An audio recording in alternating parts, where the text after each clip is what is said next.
And now the next speaker is Chukwu Emeka, and see from the migrant's perspective how he sees an organization of forward remittances and especially building partnership.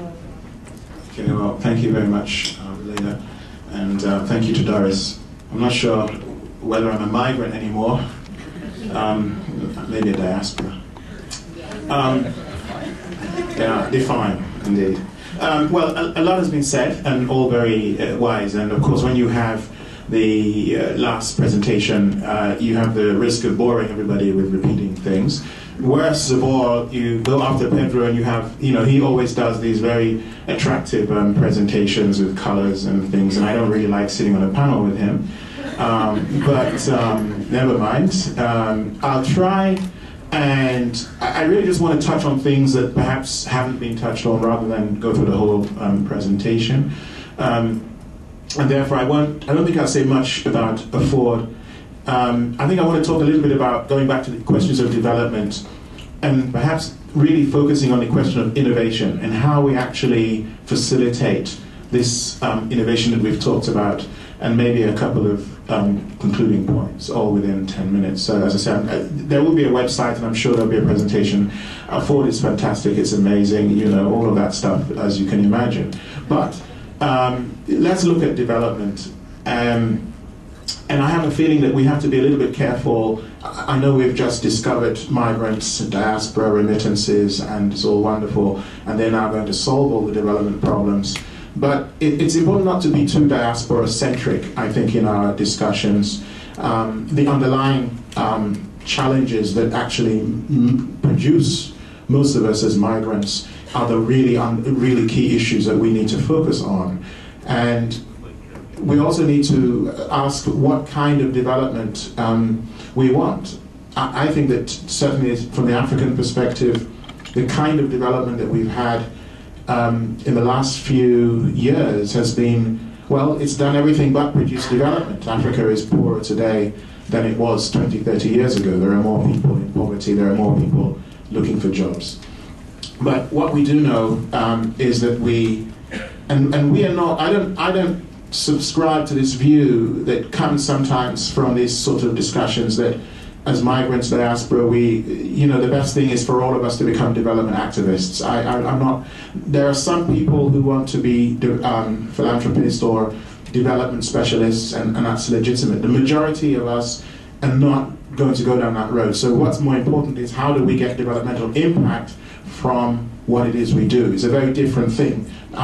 It's fine to teach me about the MDGs, that's great, it's interesting. What is important is whether what I do and whether you can create the environment within what I do, regardless of why I do it, has some positive impact. I think it's a slightly different emphasis there. And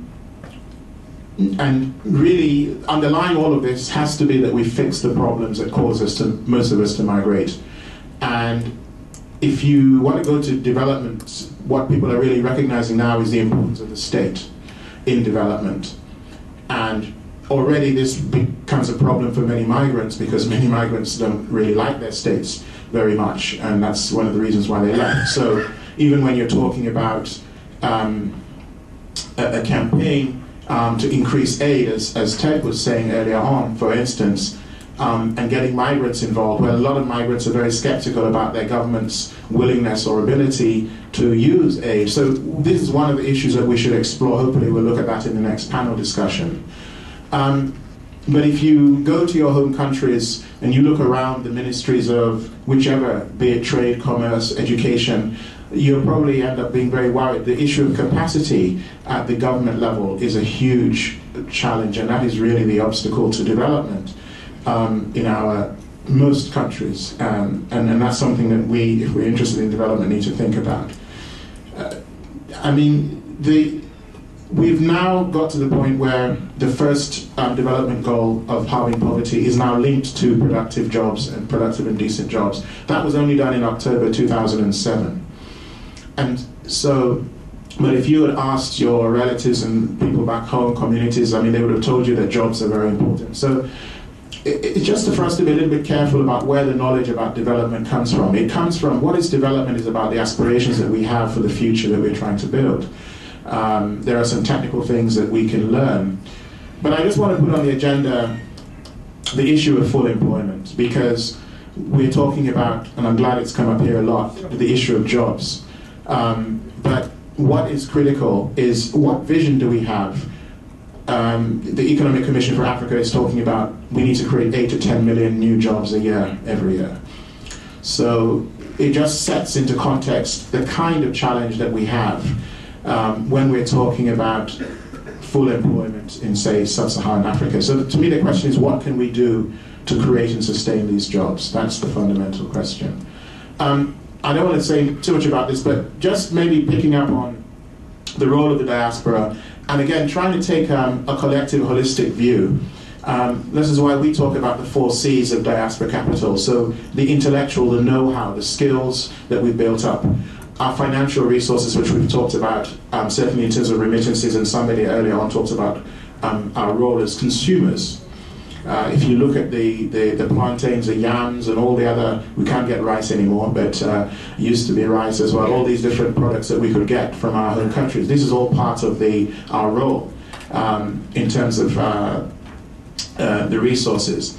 But there's been a lot of talk about the regulatory aspects as well. And this highlights our role as political actors, because most of the problems that we've talked about, why it is that we cannot harness and leverage remittances, is because of the regulatory obstacles. And therefore, this is something that we need to give more thought to.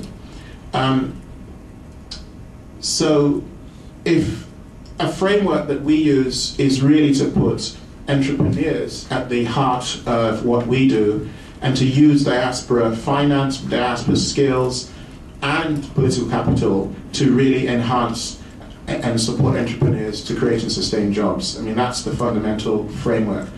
And really looking at where we can add value. Essentially, microfinance institutions are an important part of this, as we've heard about. Also, entrepreneurs' business associations. Most of the small-scale entrepreneurs that we work with form themselves into associations, and that's how they operate. And for us in the diaspora, that's an important partner, because they operate like mini chambers of commerce, if you like. Okay, so let me just, it kind of picks up on where Pedro was getting at with he had a diagram where he was really trying to help us to look holistically. So within the diaspora context, we see really trying to build linkages between the banks, the microfinance institutions. We like to think of microfinance institutions as being at the foot of an escalator. If they're successful, their clients will grow and will hopefully graduate on and to banks and so on. So it's not just about having microfinance institutions, it's also about the linkages between microfinance institutions and the wider financial sector.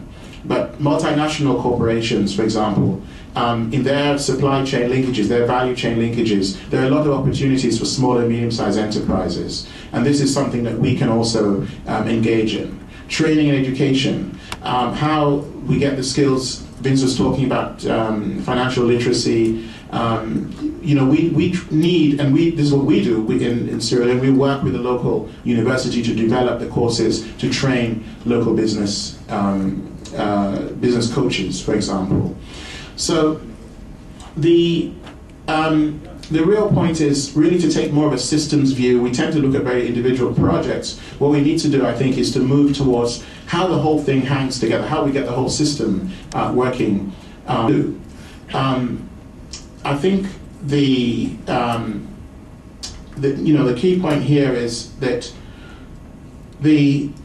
I think if you look at what the diaspora and migrants are doing, there's a lot of very good examples. I've really valued the interaction with members of, for example, DFD and what they're doing. But it's, at the moment, very, very difficult to identify how we're going to